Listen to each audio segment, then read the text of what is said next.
আসসালামু আলাইকুম এভরিওয়ান, সবাই কেমন আছেন? আশা করি যে যেখানে আছেন আল্লাহর রহমতে ভালো আছেন। তো চলে আসলাম অনেক দিন পরে খুবই গুরুত্বপূর্ণ একটা ভিডিও নিয়ে। আশা করি আপনাদের অনেক উপকারে আসবে।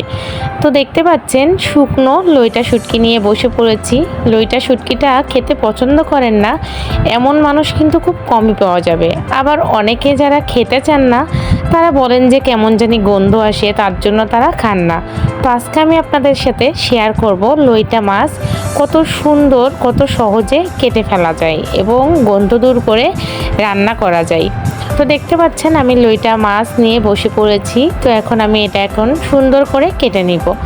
লইটা মাছ কাটা কিন্তু একেবারেই ইজি। আর আমরা যারা গৃহিণীরা তাদের কাছে তো অনেক কঠিন কঠিন কাজও একেবারে সহজ হয়ে যায়, তাই না বলেন? আমি কিন্তু লইটা শুটকি খেতে খুব পছন্দ করি। আমার মতো লইটা শুটকি লাভার কে কে আছেন অবশ্যই কমেন্ট করে জানাবেন। কাঁচা লইটা মাছ যেমন আমার পছন্দ, শুকনা লইটাটাও খুবই পছন্দের। তো দেখতে পাচ্ছেন আমি কিভাবে কাটছি। প্রথমে সোজা করে ধরলাম, তারপরে যে চারিপাশে ময়লাগুলো আছে সেগুলা কেটে এই তো এরকম সাইজ করে কেটে নিয়েছি। আপনারাও এরকম ছোট বড় যে যেভাবে রাখবেন সেভাবে কাটতে পারেন। তো এই তো আমার লইটা মাছগুলো খুব সুন্দর করে কাটা শেষ। তো দেখতে পাচ্ছেন।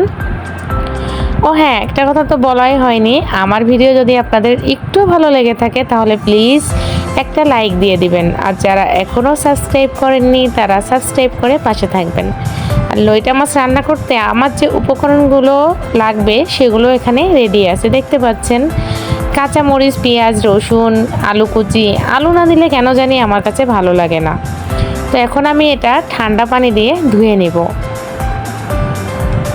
আমি কিন্তু ঠান্ডা পানি দিয়ে প্রায় 3 থেকে 4 বার ধুয়ে নিয়েছি। যেহেতু শুকনা মাছ এখানে কিন্তু ময়লার পরিমাণটা বেশিই থাকে, সেজন্য ভালো করে ধুয়ে নিতে হবে। এরকম হাত দিয়ে হালকা করে কষলিয়ে কষলিয়ে ধুয়ে নেবেন। তারপরে নিয়ে নিলাম একটা পাত্রে কিছু পানি, দিয়ে দিলাম চুলায়, গ্যাসটা অন করে দিলাম, পানিটা গরম করে নেব। তো এখন আমি গরম পানির ভিতরে মাছগুলো দিয়ে দেখতে পাচ্ছেন একটা চামচের সাহায্যে নাড়াচাড়া করছি। আর কত ময়লা মাছের ভিতরে। আপনারা যারা মাছ খেতে চান না গন্ধের ভয়ে, তারা ঠিক আমার এই নিয়মে মাছটা পরিষ্কার করবেন, দেখবেন মাছের থেকে একটুও গন্ধ আসবে না। মাছগুলো দেখেই বুঝতে পারছেন কত সুন্দরভাবে পরিষ্কার করে নিয়েছি। তো আমার আজকের ভিডিওটা কেমন লাগলো অবশ্যই কমেন্ট করে জানাবেন। আর দেখা হবে নেক্সটে আরও সুন্দর সুন্দর ভিডিও নিয়ে। সে পর্যন্ত সবাই ভালো থাকবেন, সুস্থ থাকবেন আর আমাদের জন্য দোয়া করবেন।